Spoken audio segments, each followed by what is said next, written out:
तो आज इस वीडियो में हम बात करेंगे रुद्राक्ष की। रुद्राक्ष क्या है, कैसे प्राप्त होता है, किसे इसे उपयोग में लेना चाहिए, किसे इसे उपयोग में नहीं लेना चाहिए, और भी बहुत कुछ रुद्राक्ष के बारे में इस वीडियो में जानकारी आपको मिलने वाली है।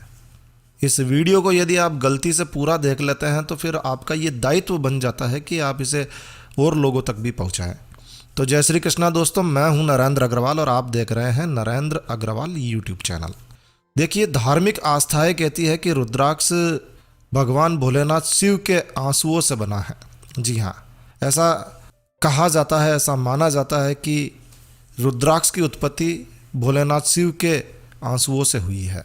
वैसे रुद्राक्ष एक पेड़ का बीज है, फल है। इलाओकार्प्स गैनिट्रस नाम का एक पेड़ होता है जिससे रुद्राक्ष की बीज की प्राप्ति होती है। तो रुद्राक्ष एक खास तरह के पेड़ का बीज है। वैसे ये पेड़ मैदानी इलाकों में कम, पहाड़ी इलाकों पर ज़्यादा मिलता है। खासकर हिमालय वाले क्षेत्रों में रुद्राक्ष की बहुत ज़्यादा उत्पत्ति होती है। लेकिन एक बहुत ही अफसोस की बात यह है कि एक लंबे समय से जो रुद्राक्ष के पेड़ हैं उन्हें काटा जाकर उनकी लकड़ियों का इस्तेमाल जो है वो रेल की पटरी के नीचे बिछाने में इस्तेमाल किया जा रहा है। अब ऐसी स्थिति में देश में बहुत ही कम रुद्राक्ष के पेड़ बच पाए हैं। तो ज़्यादातर रुद्राक्ष के पेड़ जो हैं आपको नेपाल, बर्मा, थाईलैंड, इंडोनेशिया में देखने को मिलेंगे। और सबसे उच्च गुणवत्ता का जो रुद्राक्ष जो पाया जाता है वो नेपाल में पाया जाता है, बर्मा में पाया जाता है। दक्षिण भारत के कुछ तटीय इलाकों पर भी रुद्राक्ष के पेड़ पाए जाते हैं, लेकिन सबसे अच्छे जो रुद्राक्ष के पेड़ जो हैं वो हिमालय की एक निश्चित ऊंचाई के बाद में ही पाए जाते हैं। क्योंकि देखिए, पेड़ पौधों पर जो है वो एक एटमॉस्फेयर का बहुत ज़्यादा प्रभाव पड़ता है। तो जो हिमालय की एक ऊंचाई पर जो रुद्राक्ष मिलता है उसका प्रभाव कुछ अलग होता है। अब बहुत सारी धारणाएं हैं। रुद्राक्ष जो हैं वो एक मुख से लेकर 21 मुख तक और इससे ज़्यादा के भी हो सकते हैं। अलग अलग उद्देश्यों के लिए, अलग अलग कार्यों के लिए इन्हें अलग अलग तरीके से इस्तेमाल किया जाता है। तो किसी भी रुद्राक्ष को सीधा खरीद कर धारण किया जाना बिल्कुल भी उचित नहीं होगा। तो गलत तरीके से यदि आप रुद्राक्ष का प्रयोग करते हैं तो ये फ़ायदे की जगह नुकसान भी कर सकता है। अब बहुत से लोग एक मुखी रुद्राक्ष को बहुत अच्छा मानते हैं क्योंकि ये बहुत ज़्यादा शक्तिशाली होता है और बहुत ज़्यादा महंगा भी होता है। लेकिन जब व्यक्ति के खुद के कई चेहरे होते हैं और जब ऐसा व्यक्ति एक मुखी रुद्राक्ष को पहनता है तो वो अपने आप में एक बहुत बड़ी मुसीबत को आमंत्रित करता है। तो रुद्राक्ष को पहनने के कुछ अपने नियम हैं। तो आइए समझते हैं कि रुद्राक्ष क्या है और किस व्यक्ति को रुद्राक्ष को धारण करना चाहिए। देखिए, अगर आप रुद्राक्ष को धारण करना चाहते हैं तो आप 5 मुखी रुद्राक्ष के बारे में विचार कर सकते हैं, क्योंकि 5 मुखी रुद्राक्ष जो होता है वो बहुत ही सुरक्षित होता है। ये रुद्राक्ष कोई भी व्यक्ति पहन सकता है, चाहे वो पुरुष हो, चाहे वो महिला हो, चाहे वो बच्चा हो। हर किसी व्यक्ति के लिए 5 मुखी रुद्राक्ष धारण किया जाना बेहतरीन होता है, क्योंकि ये बहुत ही सामान्य रुद्राक्ष होता है। सामान्य खुशहाली के लिए, स्वास्थ्य के लिए, स्वतंत्रता के लिए। यदि किसी व्यक्ति को ब्लड प्रेशर की प्रॉब्लम है तो ब्लड प्रेशर की प्रॉब्लम्स के लिए 5 मुखी रुद्राक्ष को धारण किया जा सकता है। यदि बहुत ज़्यादा आपका मन विचलित रहता है, तंत्रिकाओं को शांत करने के लिए, स्नायु तंत्र को एक्टिव करने के लिए भी आप 5 मुखी रुद्राक्ष को धारण कर सकते हैं।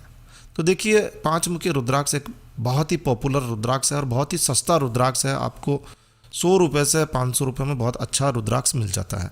14 साल से छोटा व्यक्ति है, बच्चा है, तो उसे आप 6 मुख वाला रुद्राक्ष भी पहना सकते हैं।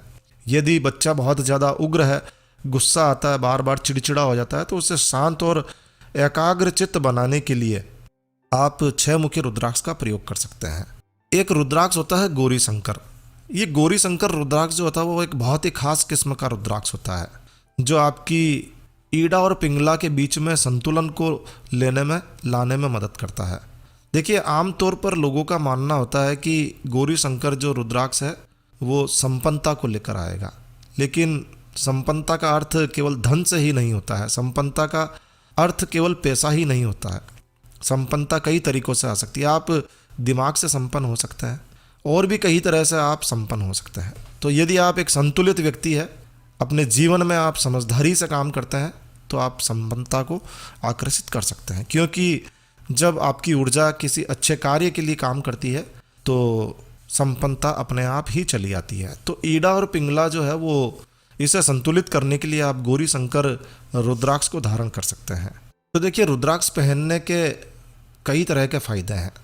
एक व्यक्ति, ऐसा व्यक्ति जो घुमक्कड़ जीवन जी रहा है, जो कि जिसे टूर बहुत पसंद है, जगह जगह घूमना पसंद है, जगह जगह पर वो ठहरता है, कभी इस होटल में, कभी उस सराय में, कभी उस धर्मशाला में, ऐसे व्यक्ति के लिए रुद्राक्ष एक बहुत ही ज़बरदस्त टूल होता है। क्योंकि जब आप रुद्राक्ष को धारण करते हैं तो ये आपके शरीर के चारों ओर एक ऊर्जा का एक सुरक्षा कवच बना देता है।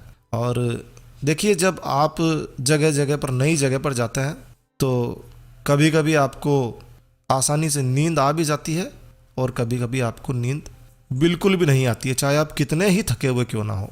कहता है ना, जब जगह चेंज हो जाती है तो नींद नहीं आती है।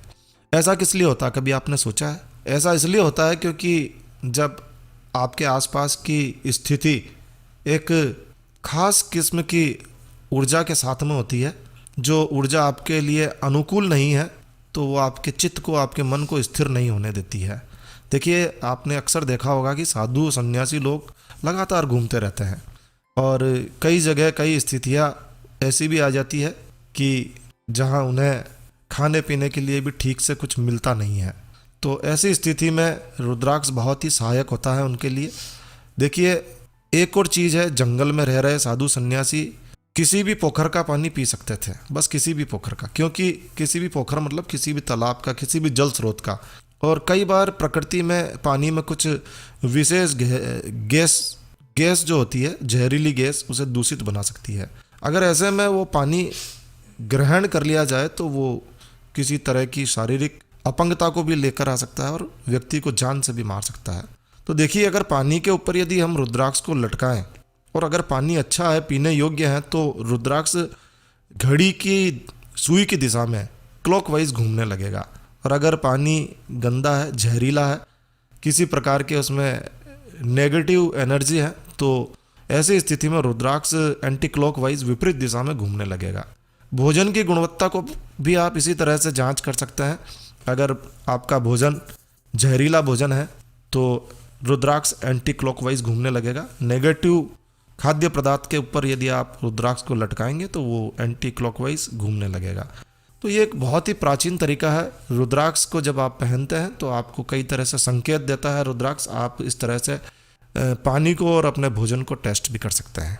रुद्राक्ष को पहनने के भी कुछ नियम होते हैं। अगर आप खासकर रुद्राक्ष की माला पहन रहे हैं तो इसके एक विशेष नियम है कि इसकी जो माला होती है, इसे जो माला के रूप में जब बनाया जाता है तो इसमें माला में जो रुद्राक्ष के जो दाने होते हैं, जो रुद्राक्ष के जो मनके होते हैं, वो 108 प्लस 1 यानी कि 109 होने चाहिए। 108 तो क्रम वाइज होना चाहिए और एक अतिरिक्त जो मनका है, अतिरिक्त जो रुद्राक्ष है, वो एक बिंदु की तरह अलग से दिखाई देना चाहिए। क्योंकि देखिए, माला में हमेशा एक बिंदु होना बहुत ज़रूरी है, अन्यथा जो माला में जो ऊर्जा है वो एक चक्रीय ऊर्जा हो जाएगी और जो लोग संवेदनशील होते हैं उन्हें चक्कर भी आ सकते हैं। तो कम से कम 108 मनके प्लस 1 मनका होना चाहिए। ये रुद्राक्ष की माला बेहतरीन होती है। यदि आप इसे धारण भी करते हैं तो ये बहुत ही अच्छी मानी जाती है। देखिए, रुद्राक्ष को यदि आप रेशमी धागे में पहनते हैं तो बहुत ही अच्छा माना जाता है। आप सूती धागे में भी पिरो कर इसे पहन सकते हैं और हर 6 महीने में धागे को बदल लेना चाहिए, वरना एक दिन धागा टूट सकता है और मन के हर तरफ बिखर सकते हैं।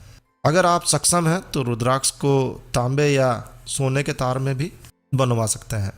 ये बहुत ही उचित माना जाता है।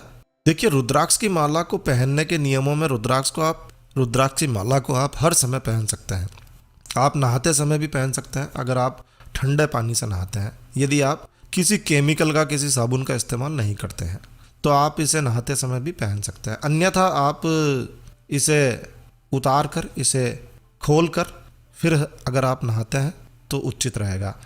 तो नहाते समय यदि आप ठंडे पानी से नहाते हैं बिना किसी केमिकल युक्त साबुन का प्रयोग करें तो आप रुद्राक्ष का उपयोग में ले सकते हैं। अब असली रुद्राक्ष की माला कहाँ मिलेगी, कैसे मिलेगी? तो देखिए, ट्रेडिशनल तरीके से जब इन मालाओं को बेचा जाता था, पुराने लोगों के द्वारा जब बेचा जाता था, तो चीटिंग नहीं होती थी, क्योंकि वो जो लोग इसे बेचते थे वो एक पवित्र तरीके से इसे अपना एक कर्तव्य मानते हुए इसे बेचते थे। पीढ़ियों से ऐसे लोगों ने यही काम किया और उसी से उनकी जीविका चलती थी। लेकिन जब इसकी डिमांड बहुत ज़्यादा हो गई तो अब व्यापार होने लगा। और भारत में जो उपलब्ध रुद्राक्ष है वो एक जहरीला बीज भी हो सकता है, जो कि उत्तर प्रदेश बिहार के इलाकों में काफ़ी मात्रा में उगाया जाता है। होता रुद्राक्ष नहीं है, बस रुद्राक्ष जैसा दिखता है। तो देखने में ये बिल्कुल रुद्राक्ष होता है, अंतर भी किसी को पता नहीं चलता है। अगर आप इसे अपने हाथ में लेते हैं और अगर आप संवेदनशील व्यक्ति हैं तभी आपको इसका अंतर पता चलेगा। शरीर पर ऐसे रुद्राक्ष को बिल्कुल भी धारण नहीं करना चाहिए। लेकिन व्यापार है भाई, और कई स्थानों पर इसे असली रुद्राक्ष की तरह बेचा जा रहा है, जो कि बिल्कुल गलत है, लेकिन बेचा जा रहा है। तो रुद्राक्ष आप खरीदें तो सही रुद्राक्ष खरीदें, एक विश्वसनीय दुकान से इसे खरीदें जहाँ पर जिस पर आप विश्वास कर सकते हैं, ऐसी दुकान से आप खरीदें।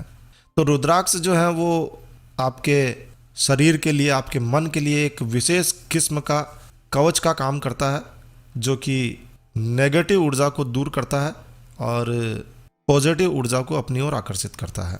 तो यदि आप रुद्राक्ष धारण करना चाहते हैं तो आप 5 मुखी रुद्राक्ष को आसानी से धारण कर सकते हैं। और 5 मुखी रुद्राक्ष वैसे जनरली आपको ओरिजिनल ही मिलेगा, क्योंकि पेड़ पर जितने भी रुद्राक्ष होते हैं उसमें से 99% जो रुद्राक्ष निकलते हैं वो 5 मुखी होते हैं, और इसीलिए उसमें चिटिंग की संभावनाएं काफ़ी कम होती है। और 5 मुखी रुद्राक्ष धारण किया जा सकता है, बड़ी ही आसानी से धारण किया जा सकता है। 5 मुखी रुद्राक्ष के बारे में यदि आप और अधिक जानकारी चाहते हैं, हमने इस पर एक अलग से वीडियो बनाया हुआ है जिसका लिंक आपको इस वीडियो के अंत में मिल जाएगा। आप उस वीडियो को पूरा देखिए, अंत तक देखिए, आपको 5 मुखी रुद्राक्ष धारण करने के नियम और तरीके उसमें आपको मिल जाएंगे। तो रुद्राक्ष के बारे में ये जानकारी आपको कैसी लगी कमेंट करके हमें ज़रूर बताएं। यदि आपको यह वीडियो अच्छा लगा, यूज़फुल लगा, तो कृपया लाइक के बटन पर ज़रूर क्लिक कीजिए। और यदि आपने हमारा ये चैनल सब्सक्राइब नहीं किया हुआ है तो कृपया चैनल सब्सक्राइब कर लीजिए, क्योंकि इस चैनल पर हम लेकर आते हैं आपके लिए तरह तरह की धार्मिक जानकारियाँ, होम रेमेडीज, होम टिप्स और टेक्निकल नॉलेज। तो सब्सक्राइब करने पर आपको हमारे नए वीडियोस की अपलोड्स लगातार निरंतर मिलती रहेगी। तो अभी सब्सक्राइब के लाल बटन पर क्लिक करके चैनल सब्सक्राइब कर लीजिए। तो एक नया वीडियो, एक नई जानकारी लेकर मैं आपका दोस्त नरेंद्र अग्रवाल फिर मिलूंगा। तब तक के लिए stay healthy, stay happy. Thank you for watching my video. Thanks. जय श्री राम, जय हनुमान।